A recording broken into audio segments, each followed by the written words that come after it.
24 movie side channel நண்பர்கள் அனைவருக்கும் வணக்கம். இன்னைக்கு நம்ம பார்க்க போறது ஆப்ரகாம் ஓஸ்லர் அப்படிங்கிற ஒரு சூப்பரான ஒரு மலையாள படத்தை பத்தி தான் பார்க்க போறோம். இந்த படம் 2024 வந்திருக்கு. தொடர்ச்சியா நிறைய கொலைகள் நடக்குது.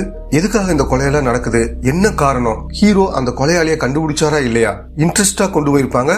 இப்ப நம்ம படத்துக்குள்ள போவோம். ஸ்டார்டிங் சீனே ஹீரோவை காமிக்கிறாங்க. இவரோட பேர் ஆப்ரகாம் ஓஸ்லர். இவர் ஏசிபியா இருப்பாரு. இவர் தன்னோட ஒய்ஃபையும் பொண்ணையும் கூப்பிட்டு வெளியில ஒரு இடத்துக்கு வந்திருக்காரு. இவரோட மனைவி பேர் அனிஷா. இப்ப இவருக்கு ஒரு போன் கால் வருது. சார், பக்கத்துல இருக்கிற ஹோட்டல்ல 2 கொலை நடந்திருக்கு, நீங்க வந்தா நல்லா இருக்கும்னு சொல்றாங்க. சரி வரேன்னு ஹீரோவும் சொல்றாரு. பொண்ணை பாத்துக்கன்னு ஒய்ஃப் கிட்ட சொல்லிட்டு இவரும் கிளம்பி வராரு. ஹீரோ ஸ்டேஷனுக்கு போன் பண்ணி இந்த நேரத்துல ஏன் என்னோட நம்பரை கொடுத்தீங்கன்னு கேக்குறாரு. சார் என்ன சொல்றீங்க, நாங்க கொடுக்கவே இல்லைன்னு சொல்றாங்க.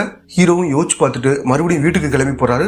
வந்து பார்த்தா ஒய்ஃபையும் பொண்ணையும் காணோம். டக்குன்னு தூக்கத்துல இருந்து ஹீரோ முழிக்கிறாரு. அவங்க 2 பேரும் காணாம போய் 3 வருஷம் ஆயிருக்கும். இவர் ஏற்கனவே வினித்ங்கிற ஒரு குற்றவாளி அரெஸ்ட் பண்ணிருப்பாரு. அவன் தான் ஹீரோவை பழிவாங்க ஒய்ஃபையும் பொண்ணையும் கொண்டு இருப்பான். போலீஸ் அவங்கிட்ட வாக்குமூலம் வாங்கிக்கிறாங்க. அவன் வச்சிருந்த கத்தியில அந்த 2 பேரோட ரத்தம் படிஞ்சிருக்கும். அன்னைக்கு பயங்கர போதையில இதை பண்ணிருப்பான். அவங்கள கொண்டுட்டு எங்க புதைச்சிருக்கான்னு அவனுக்கே தெரியல. தன்னோட ஒய்ஃபுக்கும் பொண்ணுக்கும் இறுதி சடங்கு பண்ண முடியலன்னு நினைச்சு ஹீரோ கவலையிலே இருக்காரு. இந்த 3 வருஷத்துல அவரோட உடல்நிலை சரியில்லாம போகுது. நைட்டு தூக்கம் வராம கஷ்டப்படுறாரு. இப்ப டாக்டர் என்ன சொல்றாருன்னா, நிறைய எக்ஸசைஸ் பண்ணு, அந்த டயர்ல தூக்கம் வருதான்னு பாருன்னு சொல்றாரு. மாசம் ஒரு நாள் அந்த குற்றவாளி வினித்தை பார்க்க ஹீரோ ஜெயிலுக்கு வருவாரு. வரும்போது அவனுக்கு சாப்பாடெல்லாம் வாங்கிட்டு வருவாரு. இப்ப அவன் என்ன சொல்றான்னா, போதையில தெரியாம இந்த தப்ப பண்ணிட்டேன், இப்பயும் அவங்கள புதைச்ச இடம் எனக்கு ஞாபகம் வரலன்னு சொல்றான். இதை கேட்டுட்டு ஹீரோ ரொம்ப சோகமாயிடுறாரு. அடுத்த சீன்ல ஒரு நபரை காமிக்கிறாங்க. அவரும் வேலை முடிஞ்சிட்டு ஆபீஸ்ல இருந்து வெளியே வராரு. நாளைக்கு இவருக்கு பிறந்தநாள் போல. அது சம்பந்தமா ஒய்ஃப் கிட்ட பேசிக்கிட்டே கிளம்பி வராரு. இப்ப இவர் வந்துகிட்டு இருக்கும்போது பின்னாடி ஒரு மினி ட்ரக் வந்து இவர் அடிச்சு தூக்குது. யாரோ ஒருத்தவங்க இந்த ஆம்புலன்ஸ் டிரைவருக்கு போன் பண்ணி ஆக்சிடென்ட் ஆன விஷயத்த சொல்றாங்க. அவரும் அடிபட்டு கிடந்த நபரை ஹாஸ்பிட்டல்ல கொண்டு போய் சேர்க்கிறாரு. அங்க டாக்டரா அருண்கிற ஒருத்தர் இருப்பாரு. இவர் தான் அவருக்கு ட்ரீட்மெண்ட் பண்றாரு. அடிபட்ட விஷயம் தெரிஞ்சு அவரோட மனைவி ஹாஸ்பிட்டலுக்கு வராங்க. அவருக்கு ஒரு கால் மரத்து போன மாதிரி இருக்கவும் அழுது கத்த ஆரம்பிக்கிறாரு. இப்ப டாக்டர் வந்து செக் பண்ணி பார்த்துட்டு, ஒண்ணும் இல்ல, பயப்படாதீங்க, கொஞ்ச நாள் சரியாயும் சொல்றாரு. இன்னைக்கு அவருக்கு பிறந்தநாள் வேற. அதனால அவரோட மனைவி கேக் வாங்க கடைக்கு வராங்க. நர்ஸ் எல்லார்கிட்டையும் ரூமுக்கு வாங்கன்னு சொல்லிட்டு நடந்து வந்துட்டு இருக்காங்க. வந்து பார்த்தா அவர் இறந்து கிடக்குறாரு. இதை பார்த்து அவங்க பயங்கரமா அதிர்ச்சி ஆறாங்க. இப்ப ஹீரோ அந்த இடத்துக்கு வந்து பாக்குறாரு. கத்தியால குத்தி கொலை பண்ணிருக்காங்கன்னு தெரிய வருது. பக்கத்துல ஒரு லெட்டர் இருக்கு. ஹீரோ அதை எடுத்து பாக்குறாரு. அதுல சில வாக்கியங்கள் இருக்கு. கடைசியில இனிய பிறந்தநாள் வாழ்த்துக்கள் எழுதிருக்கு. இப்ப ஹீரோ அந்த ஆம்புலன்ஸ் டிரைவர் கிட்ட விசாரிக்கிறாரு. உனக்கு யார் இந்த தகவலை சொன்னதுன்னு கேக்குறாரு. சார், என்னோட செல்லுக்கு கால் வந்துச்சு, இந்த இடத்துல ஆக்சிடென்ட் நடந்திருக்குன்னு சொன்னாங்க, அதனாலதான் அங்க போனேன்னு சொல்றாரு. அங்க இருந்த டாக்டர் நர்ஸ் எல்லார்கிட்டையும் விசாரிக்க ஆரம்பிக்கிறாங்க. ஆனா உருப்படியா எந்த தகவலும் கிடைக்கல. இறந்து போன நபரோட அப்பா பேர் சிவகுமார். இவரு ஒரு டாக்டர் தான். இப்ப போலீஸ் அவர்கிட்ட வந்து உங்க பையனுக்கு எதிரிகள் யாராவது இருக்காங்களான்னு கேக்குறாங்க. அப்படி யாரும் இல்லைன்னு அவரும் சொல்றாரு. இப்ப போஸ்ட்மார்ட்டம் பண்ண டாக்டர் கிட்ட விசாரிக்க ஆரம்பிக்கிறாங்க. ஆபரேஷன் பண்ற கத்தியை வச்சுதான் கொலை பண்ணிருக்கான். இந்த இடத்துல குத்துனா உடனே உயிர் போகும்னு அவனுக்கு தெரிஞ்சிருக்கு. அது மட்டும் இல்லாம அவனுக்கு மெடிக்கல் நாலேஜ் நிறைய இருக்குன்னு சொல்றாரு. இப்ப அங்க இருக்கிற சிசிடிவியை செக் பண்றாங்க. அப்போ ஒரு மினி ட்ரக் அந்த பக்கம் போயிருக்கிறத பாக்குறாங்க. அதே மாதிரி நிறைய வண்டிகள் அந்த பக்கம் போயிருக்கும். எந்த வண்டி ஆக்சிடென்ட் பண்ணதுன்னு தெரியல. இப்ப ரவிங்கிற ஒருத்தரை காமிக்கிறாங்க. இவர் பைக்ல வந்துகிட்டு இருக்காரு. இவரை பொறுத்த வரைக்கும் நிறைய எதிரிகள் இருப்பாங்க. சில பேர் இவரை விரட்டி வராங்க. இவரும் தப்பிச்சு ஓராரு. இதையெல்லாம் மினி ட்ரக்ல இருக்கிற ஒருத்தர் பாக்குறாரு. அவரும் ரவியை காப்பாத்தணும்னு நினைச்சு அவங்க கூட பயங்கரமா சண்டை போறாரு. ரவிக்கு பயங்கரமா அடிபட்டு இருக்கு. அதனால ஹாஸ்பிட்டல்ல வந்து விட்டுட்டு வேகமா கிளம்புறாரு. அங்க இருக்கிற டாக்டரும் இவர்கிட்ட பேச ட்ரை பண்றாங்க. அது மூலியம் அவர் கிளம்பி போயிடுறாரு. இப்ப டாக்டரும் இந்த விஷயத்தை பத்தி இன்ஸ்பெக்டர் கிட்ட சொல்றாரு. நைட் நேரத்துல அந்த மினி ட்ரக் அங்க வருது. அதுல இருந்து ஒரு ஆள் இறங்கி உள்ள வராரு. வந்து ரவியோட கதையை முடிக்கிறாரு. ரவியை காப்பாத்துறவரே கொலை பண்ணிருக்க மாதிரி காட்டுறாங்க. அடுத்த சீன்ல ஹீரோ அந்த இடத்துக்கு வராரு. முதல் கொலையில கிடைச்ச மாதிரியே இங்கேயும் ஒரு லெட்டர் கிடைக்குது. அந்த ஹாஸ்பிட்டல் இருக்கிற சிசிடிவியை செக் பண்றாங்க. அந்த மர்ம நபரோட முகத்தை பார்க்க முடியல. அவர் நடந்து போறது மட்டும் தான் பார்க்க முடியுது. அடுத்த சீன்ல ரவியோட வீட்டுக்கு வந்து விசாரிக்கிறாங்க. ரவியோட அப்பா பேர் ராகவன்றது. எப்பயும் குடிச்சுக்கிட்டு தான் இருப்பாரு. அம்மா என்ன சொல்றாங்கன்னா, என் பையனுக்கு ஊர் முழுதும் நிறைய விரோதிகள் இருக்காங்கன்னு சொல்றாங்க. புதுசா எந்த தகவலையும் ஹீரோ தெரிஞ்சுக்க முடியல. 2 கொலையும் ஒரே மாதிரி இருக்கிறதுனால மீடியாக்காரங்க எல்லாரும் இதை பத்தி தான் பேசிட்டு இருக்காங்க. இப்ப ஹோட்டல் பிசினஸ் பண்ற ஒருத்தரை காமிக்கிறாங்க. இப்ப அந்த மினி ட்ரக் வருது. முகத்தை மறைச்சுக்கிட்டு ஒருத்தர் அந்த ஹோட்டலுக்குள்ள வராரு. அவர் ஓனர் கிட்ட சகஜமா பேசுறாரு. இந்த மர்ம நபரும் அவருக்கு ஒரு லட்டு தராரு. அவரும் வாங்கி சாப்பிடாரு. பழக்கமான ஆள் போல. இப்ப அந்த மர்ம நபர் கிளம்பி போறாரு. இவரும் வெளியே போகலாம்னு நினைக்கிறாரு. இப்பதான் அவருக்கு மயக்கம் வருது. உடனே மயக்கம் போட்டு கீழே விழுந்துறாரு. எல்லாரும் இவரை ஹாஸ்பிட்டல்ல கொண்டு போய் சேர்க்கிறாங்க. எதனால இவர் மயக்கமானார்னு டாக்டருக்கு தெரியல. அதனால ஸ்கேன் எடுக்கலாம்னு முடிவு பண்ணி ஸ்கேன் மெஷினுக்குள்ள அனுப்புறாங்க. அப்ப கரண்ட் போகுது. எப்ப பாரு இந்த பிரச்சனை வருதுன்னு சொல்லிட்டு இங்கிருந்த நபரும் சரி பண்ண வெளியே வராரு. இப்ப அந்த மர்ம நபர் உள்ள நுழைஞ்சு அவரோட கழுத்தை அறுத்து கொலை பண்றாரு. தகவல் தெரிஞ்சு ஹீரோ அந்த இடத்துக்கு வராரு. அதே மாதிரி இங்கேயும் ஒரு லெட்டர் கிடைக்குது. அடுத்து இங்க இருக்கிற சிசிடிவியை செக் பண்றாரு. அந்த மர்ம நபர் உள்ள வந்துட்டு கொஞ்ச நேரம் கழிச்சு வெளியே போறத பாக்குறாங்க. மயக்கம் வர என்ன காரணம்னு டாக்டர்கிட்ட கேக்குறாரு. டெஸ்ட்டுக்கு அனுப்பிச்சிருக்கேன், ரிசல்ட் வர 2 வாரம் ஆகும்னு சொல்றாரு. அடுத்த சீன்ல ஹீரோ ஹோட்டலுக்கு வந்து அவரை யார் யார் பார்க்க வந்தாங்கன்னு விசாரிக்கிறாரு. அப்பதான் அந்த மர்ம நபரை பத்தி சொல்றாங்க. ஹோட்டலுக்கு நெய் கொடுக்க வருவாரு, எப்பயும் மாஸ்க் போட்டு தான் இருப்பாரு, அவரோட முகத்தை நாங்க பார்த்தது இல்லைன்னு சொல்றாங்க. சரி, அவருக்கு பணம் எப்படி அனுப்புவீங்கன்னு கேக்குறாங்க. அவரோட அக்கௌண்ட்டுக்கு தான் பணத்தை அனுப்புவோம்னு இவங்களும் சொல்றாங்க. இப்ப அந்த அக்கௌண்ட் நம்பர் வச்சு யாரோடதுன்னு விசாரிக்கிறாங்க. அது அனீஸ்ங்கிற பேர்ல இருக்கு. நேரா அனீஸோட வீட்டுக்கு வந்து பார்த்தா அனீஸ் ஏற்கனவே இறந்து போன விஷயம் தெரிய வருது. இப்ப டாக்டர் ஹீரோவுக்கு போன் பண்ணி பேச ஆரம்பிக்கிறாரு. அந்த லட்டுல போதை மருந்து அதிகமா கலந்துருக்காங்க, அதனாலதான் மயக்கம் வந்திருக்குன்னு சொல்றாரு. இப்ப ஹீரோட டீம் ஒரு இடத்துல இருக்காங்க. பக்கத்துல ஒரு மீட்டிங் நடந்துட்டு இருக்கு. அதுல ஒரு பொண்ணு இங்கிலீஷ்ல பேசிட்டு இருக்காங்க. அத பக்கத்துல இருக்கிற ஒருத்தர் தப்பு தப்பா டிரான்ஸ்லேட் பண்ணி சொல்லிட்டு இருக்காரு. இதை கேட்டு இன்ஸ்பெக்டர் சிரிக்கிறாரு. அப்பதான் ஹீரோவுக்கு ஒரு விஷயம் தோணுது. அது என்னதுன்னா, கொலையாளி ஒவ்வொரு கொலையும் பண்ணிட்டு ஒரு லெட்டரை வச்சுட்டு போயிருப்பான். அதுல சில வாக்கியங்கள் வேற மொழியிலிருந்து டிரான்ஸ்லேட் பண்ண மாதிரி இருக்கும். உடனே கூகுள்ல அதை செக் பண்ணி பாக்குறாங்க. அது லண்டன்ல இருக்கிற முதல் போஸ்ட்மார்ட்டம் ரூமுக்கு வெளியில் எழுதப்பட்ட வாக்கியமா இருக்கும். இத பத்தி ஒரு டாக்டர்கிட்ட கேட்கும்போது அதே வாக்கியத்தை கோழிக்கோடு மெடிக்கல் காலேஜ்ல எழுதி வச்சிருக்காங்கன்னு சொல்றாரு. உடனே ஹீரோட டீம் அந்த இடத்துக்கு வராங்க. இங்கதான் அந்த வாக்கியத்தை எழுதி வச்சிருக்காங்க. அங்க இருக்கிற ஒரு லேடி கிட்ட விசாரிக்க ஆரம்பிக்கிறாங்க. இங்க ஏதாவது கிரைம் நடந்துச்சான்னு கேக்குறாங்க. சார், நான் 15 வருஷமா இங்க இருக்கேன், எந்த கிரைமும் இங்க நடந்தது இல்லைன்னு சொல்றாங்க. ஹீரோ மேலும் சில விஷயங்களை கேட்டுட்டு அங்கிருந்து கிளம்பி போறாரு. அடுத்து இறந்து போனோட அப்பா கிட்ட வந்து விசாரிக்கிறாரு. இவரோட பேர் செல்வாங்கிறது. இவரும் பிசினஸ் தான் பண்ணிட்டு இருக்காரு. பையனுக்கு எதிரிகள் யாராச்சும் இருக்காங்களான்னு கேக்குறாரு. இப்ப பேசிக்கிட்டு இருக்கும் போதே அங்க இருக்கிற புக்ஸ் எல்லாம் செக் பண்றாரு. டாக்டர் படிப்பு சம்பந்தமான ஒரு புக் இருக்கு. இந்த புக் எப்படி இங்க இருக்குன்னு கேக்குறாரு. என் சொந்தக்கார பொண்ணு டாக்டருக்கு படிச்சிட்டு இருக்கா, அவ வரும்போது விட்டுட்டு போயிட்டான்னு சொல்றாரு. முதல்ல ஒரு கொலை நடந்துச்சுல, அந்த வழியா போன எல்லார்கிட்டையும் விசாரிச்சிருப்பாங்க. அது மூலமா புதுசா ஒரு தகவல் கிடைக்குது. அந்த ஆக்சிடென்ட் நடக்கும்போது ஒரு லாரி அந்த இடத்துக்கு பக்கத்துல இருந்த மாதிரி தெரிய வருது. உடனே அந்த லாரியை கண்டுபிடிச்சு அந்த டிரைவர் கிட்ட விசாரிக்கிறாங்க. அன்னைக்கு என்ன நடந்துச்சுன்னு கேக்குறாங்க. இவரும் சொல்ல ஆரம்பிக்கிறாரு. இவர் அந்த இடத்துக்கு வரும்போது மாஸ்க் போட்டு ஒருத்தர் இருப்பாரு. என்ன விஷயம்னு இவர் கேட்க ஒரு டிவைஸை கழுத்துல வச்சு பேச ஆரம்பிக்கிறாரு. ஆம்புலன்ஸ்க்கு போன் பண்ணிட்டேன், நீங்க கிளம்புங்கன்னு சொல்றாரு. நடந்த சம்பவத்தை அந்த லாரி டிரைவரும் ஹீரோ கிட்ட சொல்றாரு. இப்ப இன்ஸ்பெக்டர் என்ன சொல்றானா, சார், அந்த நபர் கழுத்துல என்ன யூஸ் பண்ணிருக்காருன்னு எனக்கு தெரிஞ்சிருச்சுன்னு சொல்றாரு. பேச முடியாதவங்க அந்த டிவைஸை கழுத்துல வச்சு யூஸ் பண்ணி பேசுவாங்க. என்னோட அப்பாவுக்கு கேன்சர் வந்து பேச முடியாம போனப்ப அதை யூஸ் பண்ணி தான் பேசினாருன்னு சொல்றாரு. அடுத்து இந்த சிட்டில எத்தனை பேர் அதை யூஸ் பண்றாங்கன்ற விவரத்தை கேக்குறாங்க. அப்படி விசாரிக்கும் போது 100 பேர்கிட்ட இதை யூஸ் பண்றாங்கன்னு தெரிய வருது. அதுல கிருஷ்ணதாஸ் அப்படிங்கிற ஒருத்தர் மேல சந்தேகம் வருது. ஏன்னா கொலையாளி இறந்து போன ஒருத்தரோட அக்கௌண்ட்டை யூஸ் பண்ணிருப்பான். அவரோட வீட்டுக்கு பக்கத்துல தான் இந்த கிருஷ்ணதாஸ் வீடு இருக்கு. அதனாலதான் அவர் மேல டவுட் வருது. இப்ப ஹீரோட டீம் கிருஷ்ணதாஸோட வீட்டுக்கு வராங்க. அங்க அவரோட அம்மா மட்டும் இருக்காங்க. ஹீரோ பையனை பத்தி விசாரிக்கிறாரு. மாசத்துக்கு ஒரு நாள் தான் வருவானு அம்மாவும் சொல்றாங்க. உங்க பையன் கழுத்துல அந்த டிவைஸை யூஸ் பண்றாங்களான்னு கேக்குறாரு. அவங்களும் ஆமா சார், அதை யூஸ் பண்ணி தான் பேசுவான். ஆனா ரொம்ப வருஷத்துக்கு முன்னாடி என் பையன் ரொம்ப நல்லா பாடுவான், ஒரு ஆபரேஷன் நடந்துச்சு, அதுல இருந்து தான் இப்படி ஆயிடுச்சுன்னு சொல்றாங்க. அந்த ஆபரேஷன் எங்க நடந்துச்சுன்னு கேட்க ஒரு கவர்மெண்ட் மெடிக்கல் காலேஜ் பேரை சொல்றாங்க. இதுக்கு முன்னாடி ஒரு கொலை இங்கதான் நடந்திருக்கும். இப்ப ஹீரோட டீம் அந்த மெடிக்கல் காலேஜுக்கு வந்து அங்க இருக்கிற டாக்டர் கிட்ட விசாரிக்கிறாங்க.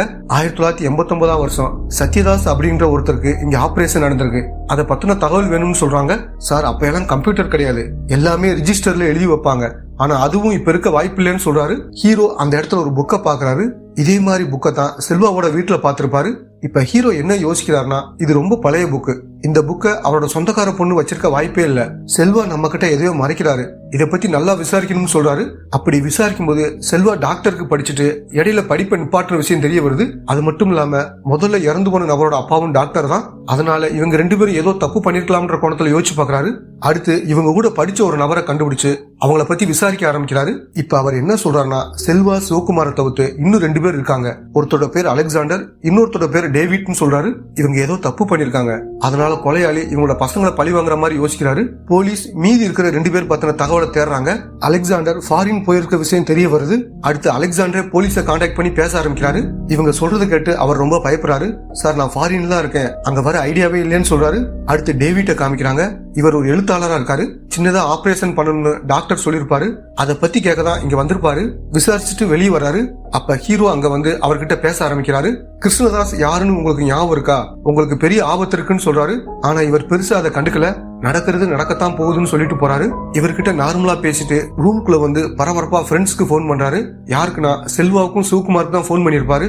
அவங்கள பாதுகாப்பா இருக்க சொல்றாரு. சிவகுமார் பதட்டமா இருக்காரு. இப்ப ஹீரோ அவரோட வீட்டுக்கு வராரு. மனைவி என்ன சொல்றாங்கன்னா, நான் பாத்ரூம் போயிட்டு வரதுக்குள்ள அவர் எங்கேயோ போயிட்டாருன்னு சொல்றாங்க. அடுத்து ரெண்டாவதா இறந்து போன ரவியோட அப்பா கிட்ட விசாரிக்க ஆரம்பிக்கிறாங்க. இவரும் அந்த ஹாஸ்பிட்டல் வேலை பார்த்தவர் தான். உங்களுக்கு தெரிஞ்ச விஷயத்த சொல்லுங்கன்னு கேட்க, சார் அப்ப நடந்த எல்லாமே எனக்கு மறந்து போச்சு, எதுவுமே எனக்கு ஞாபகத்துக்கு வரலன்னு சொல்றாரு. அடுத்த சீன்ல அலெக்சாண்டர் இந்தியாவுக்கு வராரு. இப்ப ஹீரோவுக்கு போன் பண்ணி, சார் எல்லா நாளும் ஓடி ஒளிய முடியாது, எல்லா விஷயத்தையும் உங்ககிட்ட சொல்றேன்னு சொல்றாரு. இப்ப ஹீரோட டீம் அவரோட வீட்டுக்கு வராங்க. அவரும் சொல்ல வராரு. அப்ப திடீர்னு கரண்ட் போகுது. கிருஷ்ணதாஸ் நிறைய ஆட்களை கூட்டிட்டு வந்து அலெக்சாண்டரை கொல்ல ட்ரை பண்றாரு.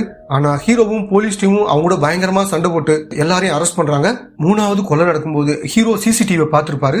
அப்ப கொலையாளி உள்ள போகும்போதும் வெளியே வரும்போதும் நடந்து போற ஸ்டைல் வேற மாதிரி இருக்கும். அதனால இந்த கொலையில 2 பேருக்கு தொடர்பு இருக்குன்னு நினைச்சிருப்பாரு. இப்ப கிருஷ்ணதாஸ் கிட்ட உனக்கு உதவியா இருந்த இன்னொரு ஆள் யாருன்னு கேட்கிறாரு. அவர் எதுவும் சொல்லாம ஹீரோவையே பாக்குறாரு. அடுத்து ராகவனுக்கு எல்லாம் மறந்து போனதுனால அவரோட மனைவி கிட்ட விசாரிக்கிறாங்க. சார் உண்மையிலே அவருக்கு எல்லாம் மறந்து போச்சு, ஆனா 6 மாசத்துக்கு முன்னாடி கூட ஒரு டாக்டர் இவரை பார்க்க வந்தாரு, அவர்கிட்டயும் இதைத்தான் சொன்னாருன்னு சொல்றாங்க. ஸ்டார்டிங்ல அருண்ற டாக்டரை காமிச்சிருப்பாங்க. அவர் தான் அங்க வந்திருப்பாரு.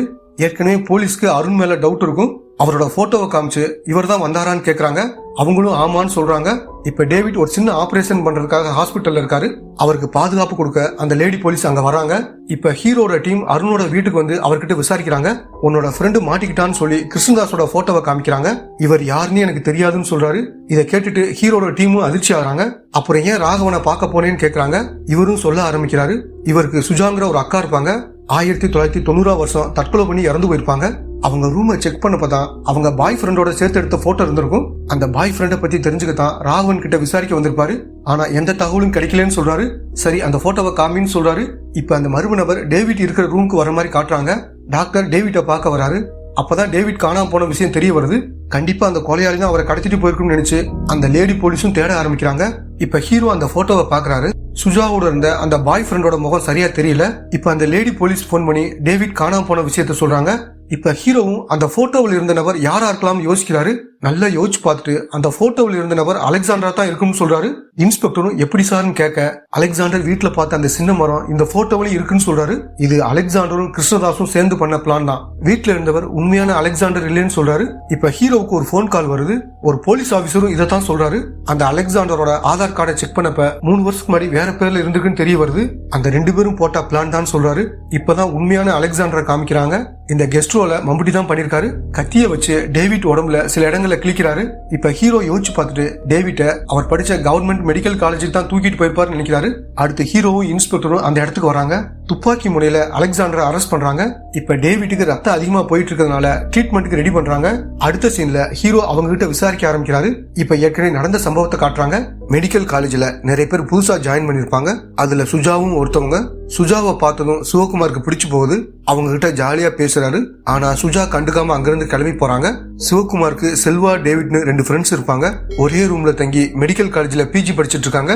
ஒருத்தருக்கு பயங்கரமா காயம்பட்டு ஹாஸ்பிட்டலுக்கு கொண்டு வந்து சேர்க்கறாங்க. டேவிட் தான் ட்ரீட்மெண்ட் பண்றாரு. முதல்ல ஸ்கேன் எடுக்கணும், அதுக்கப்புறம் தான் எல்லாமே பண்ண முடியும்னு சொல்றாரு. இப்ப அலெக்சாண்டர் வந்து இதுக்கெல்லாம் ஸ்கேன் தேவையில்லைன்னு சொல்லிட்டு உடனே அவருக்கு ட்ரீட்மெண்ட் பண்ணி உயிரை காப்பாத்துறாரு. எல்லாரும் அவருக்கு நன்றி சொல்றாங்க. அதே மாதிரி அங்க வந்த டாக்டரும் அவரை பாராட்டுறாரு. இது கூட தெரியாதான்னு டேவிட்டை பிடிச்சி திட்டுறாரு. இதனால டேவிட்டுக்கு அலெக்சாண்டர் மேல கோவம் வருது. அடுத்த சீன்ல அலெக்சாண்டர் எதேச்சியா சுஜாவை பாக்குறாரு. பார்த்ததும் இவருக்கு பிடிச்சு போகுது. அதே மாதிரி 2-3 தடவை அவங்கள பாக்குறாரு. அவங்களும் அலெக்சாண்டரை பாக்குறாங்க. இப்ப சுஜா புக் படிச்சிட்டு இருக்காங்க. எதிரில இவர் வந்து உட்காந்து தன்னோட லவ் சொல்றாரு. அவங்களும் ஓகே சொல்றாங்க. 2 பேரும் லவ் பண்ண ஆரம்பிக்கிறாங்க. இவங்க லவ் பண்றது சிவகுமாருக்கு தெரிய வருது. அதனால சிவகுமாருக்கும் அலெக்சாண்டர் மேல கோவம் வருது. இப்ப கிருஷ்ணதாஸ் ஸ்கூல் படிச்சிட்டு இருப்பாரு. ரொம்ப நல்லா பாடுறதுனால ஃப்ரெண்ட்ஸ் எல்லாம் பாராட்டுறாங்க. அப்பதான் இவருக்கு தொண்டையில் ஒரு ப்ராப்ளம் வருது. அந்த 3 பேர்ல செல்வா தான் போதை மருந்து யூஸ் பண்ணுவாரு. இது அலெக்சாண்டர் பாத்துறாரு. இதை யாருக்கிட்டையும் சொல்லாத, என்னோட லைஃபே போயிரும் சொல்றாரு. ஆனா அலெக்சாண்டர் எல்லார்கிட்டையும் இதை பத்தி சொல்லிடுறாரு. இதனால செல்வாவை காலேஜ்ல இருந்து டிஸ்மிஸ் பண்றாங்க. இப்ப கிருஷ்ணதாஸ் டாக்டர் கிட்ட வந்து பேசுறாரு. ஒண்ணும் இல்ல, சின்ன ஆபரேஷன் பண்ணா எல்லாம் சரியாகும் சொல்றாரு. இப்ப டாக்டர் அலெக்சாண்டர் கிட்ட நீயும் டேவிட்டும் சேர்ந்து இந்த ஆபரேஷனை பண்ணுங்கன்னு சொல்றாரு. அலெக்சாண்டரும் சரின்னு சொல்றாரு. அடுத்து சுஜா கிட்ட தனியா உட்காந்து ஒரு கிளாஸ் ரூம்ல பேசிட்டு இருக்காரு. யாருமே வராம பாத்துக்கத்தான் அப்பப்ப ராகவனுக்கு பணம் கொடுப்பாரு. ஒரு நபர் பால்னு நினைச்சு ரப்பர் பாலை குடிச்சு ஹாஸ்பிட்டல்ல அட்மிட் ஆயிராரு. இப்ப யார் ஃப்ரீயா இருக்கான்னு டாக்டர் கேக்குறாரு. இப்ப சிவகுமாரும் டேவிட் ஃப்ரீயா இருக்கிற மாதிரி சொல்றாரு. ஆனா டேவிட் கிட்ட வந்து அலெக்சாண்டர் தான் உன் பேரை சொன்னான்னு சொல்றாரு. அவன் மட்டும் பெரிய வேலை பண்ணுவான், நான் மட்டும் இந்த மாதிரி வேலை பண்ணணுமான்னு சொல்றாரு. இப்ப சத்யதாஸ்க்கு ஆபரேஷன் பண்ண அலெக்சாண்டரும் டேவிட்டும் வராங்க. இதுல என்ன தப்பு நடந்தாலும் அலெக்சாண்டர் மேலதான் பழி விடும் நினைச்சு டேவிட் தப்பா ஆபரேஷன் பண்றாரு. இப்ப சத்யதாஸ் பேச முடியாம அழுக ஆரம்பிக்கிறாரு. அந்த இடத்துக்கு எல்லா டாக்டரும் வந்துடுறாங்க. இந்த 2 பேர்ல யார் மேல தப்புன்னு விசாரிக்க ஆரம்பிக்கிறாங்க. டேவிட் மேலதான் தப்புன்னு தெரிய வருது. அதனால இவரையும் காலேஜ்ல இருந்து டிஸ்மிஸ் பண்றாங்க. அலெக்சாண்டரை எப்படியாவது பழி வாங்கணும்னு இந்த 3 பேரும் நினைக்கிறாங்க. இப்ப ராகவன் அலெக்சாண்டர் கிட்ட வந்து சுஜா உள்ள வெயிட் பண்ணிக்கிட்டு இருக்காங்க, போய் பேசுங்கன்னு சொல்றாரு. இவரும் ராகவனுக்கு காசு கொடுத்துட்டு உள்ள நுழையிறாரு. பார்த்தா சுஜா அங்க இருக்க மாட்டாங்க. அந்த 3 பேரும் சேர்ந்து அவரை அடிச்சு லாக் பண்றாங்க. சரக்க ஊத்தி அவரை குடிக்க வைக்கிறாங்க. மத்த எல்லாரும் சீட் பெல்ட் போட்டுக்கிறாங்க. வேகமா போய் ஒரு இடத்துல மோதி ஆக்சிடென்ட் மாதிரி செட் பண்றாங்க. ராகவனுக்கு எல்லாமே ஞாபகம் இருக்கும். சொன்னா பிரச்சனை வரும்னு நினைச்சு ஞாபகம் இல்லாத மாதிரி நடிச்சிருப்பாரு. இதனால அலெக்சாண்டர் கோமாவுக்கு போறாரு. இத பார்த்து சுஜா வருத்தப்படுறாங்க. டாக்டரும் இவர் பிழைக்க வாய்ப்பே இல்லைன்னு சொல்றாரு. இதனால இவங்களும் வாழ்க்கை வெறுத்து போய் ஒரு பஸ்ஸுக்கு குறுக்க விழுந்து இறந்து போயிடுறாங்க. அலெக்சாண்டரும் கொஞ்சம் வருஷம் கழிச்சு கண் முழிச்சு நார்மல் நிலைமைக்கு வராரு. சுஜா இறந்ததை இவரால் ஏத்துக்க முடியல. ரொம்ப வருஷம் கழிச்சு கிருஷ்ணதாஸோட பேட்டிய டிவில பாக்குறாரு. அவரும் தனக்கு நடந்த சம்பவத்தை சோகமா சொல்றாரு. பெரிய பாடகரா ஆக வேண்டியவர் இப்படி ஆயிட்டாருன்னு அந்த பொண்ணும் சொல்றாங்க. இத பார்த்த அலெக்சாண்டருக்கு அவங்கள பழி வாங்கணும் என்ன வருது. நேரா கிருஷ்ணதாஸை பார்த்து நடந்த விஷயத்த சொல்றாரு. இவங்க 2 பேரும் அவங்கள பழி வாங்கணும் முடிவு பண்ணி தான் இந்த விஷயத்த பண்ணிருப்பாங்க. சம்பந்தப்பட்ட ஆட்களை கொன்னா வழி தெரியாது, ஆனா பசங்களை கொன்னா அவங்க சாகர வரைக்கும் அந்த மரண வழி தெரியும் நினைச்சுதான் இத பண்ணதா சொல்றாங்க. ஆனா டேவிட்டை கொல்லணும்னு கிருஷ்ணதாஸ் சொல்லியிருப்பாரு. அதனாலதான் டேவிட்டை கொல்ல ட்ரை பண்ணிருப்பாங்க. எல்லாம் முடிஞ்சிருச்சு, டேவிட்டை பார்க்கணும்னு சொல்றாங்க. அவரும் இவங்களை பார்க்க வராரு. போலீஸ் எல்லாம் அந்த இடத்துல இருக்காங்க. இப்ப டேவிட்டும் இவங்க சொல்றதெல்லாம் பொய்ன்னு சொல்றாரு. ஹீரோ தான் இவரோட உயிரை காப்பாத்திருப்பாரு. அதனால டேவிட் ஹீரோவுக்கு நன்றி சொல்றாரு. இப்ப ஹீரோ அவரை பார்த்து உன்ன மாதிரி ஆள்லாம் சாக வேண்டிய ஆள் தான் சொல்றாரு. அடுத்த சீன்ல டேவிட் ஒரு புக் எழுதியிருப்பாரு. அதுக்கான வெளியீட்டு விழாவில தான் பேசிட்டு இருக்காரு. ஹீரோவும் அங்க வந்திருப்பாரு. இப்ப ஹீரோவுக்கு டாக்டர் போன் பண்றாரு. டாக்டர் என்ன சொல்றாருன்னா, டேவிட்டுக்கு ட்ரீட்மெண்ட் பண்ணப்ப அவரோட உடம்புல கத்தியால கிழிச்ச காயம் இருந்துச்சு. ஆனா அது நீல நிறமா இருந்துச்சு. அதை டெஸ்ட்டுக்கு அனுப்பிச்சிருந்தோம். இப்பதான் அதோட ரிசல்ட் வந்துச்சு. அதுல பாக்டீரியாவை உருவாக்கக்கூடிய ஒரு பொருள் கலந்திருக்குன்னு சொல்றாரு. ஹீரோ அப்படியே திரும்பி பாக்குறாரு. உள்ள டேவிட் இருமுற சவுண்ட் கேக்குது. அந்த பாக்டீரியா உள்ள போச்சுன்னா 8வது நாள் இறந்துருவாங்கன்னு சொல்றாரு. இப்ப டேவிட்டும் இருமி கீழே விழுந்து அங்கேயே இறந்து போறாரு. இப்பதான் அக்கா எதனால இறந்து போனாங்கன்னு அருணுக்கு தெரிய வருது. அதே மாதிரி சிவகுமாரோட ஒய்ஃபும் ஒன்ன மாதிரி ஒரு ஆள்கிட்ட வாழ முடியாதுன்னு சொல்லிட்டு அங்கிருந்து கிளம்பி போறாங்க. அடுத்து சிவகுமாரும் தற்கொலை பண்ணி இறந்து போயிடாரு. அடுத்த சீன்ல ஹீரோ வினித்தை பார்க்க ஜெயிலுக்கு வராரு. அந்த இடத்துல வச்சு அந்த 2 பேரையும் பாக்குறாரு. இப்ப அலெக்சாண்டர் என்ன சொல்றாருன்னா, நாங்க எப்படி மாட்டிக்கிறோம்னு தெரியும், ஆனா நீங்க ஒரு திறமையான போலீஸ் ஆபீசர்னு மறுபடியும் நிரூபிச்சிட்டீங்கன்னு சொல்லிட்டு அங்கிருந்து கிளம்பி போறாங்க. அலெக்சாண்டர் போகும்போது எலும்பு எச்சம்ன்ற ஒரு வார்த்தையை சொல்லிட்டு போறாரு. ஹீரோ அதை கேட்டுட்டு எதையோ யோசிச்சு பாக்குறாரு. இப்ப அவர் கண்ணு முன்னாடி கறி வெட்டுற மாதிரி ஒரு விஷயம் தோணுது. அடுத்து வினித்து கிட்ட வந்து பேச ஆரம்பிக்கிறாரு. என்னோட ஒய்ஃபும் பொண்ணும் எங்கன்னு கேக்குறாரு. வினித்தும் மறுபடியும் அதே பதில சொல்றாரு. வினித்தோட வாக்குமூலத்துல அந்த 2 பேரையும் தனித்தனியா வெட்டி புதைச்சதா சொல்லிருப்பாரு. அந்த நேரத்துல போலீஸ் யாரும் அந்த விஷயத்தை கவனிச்சிருக்க மாட்டாங்க.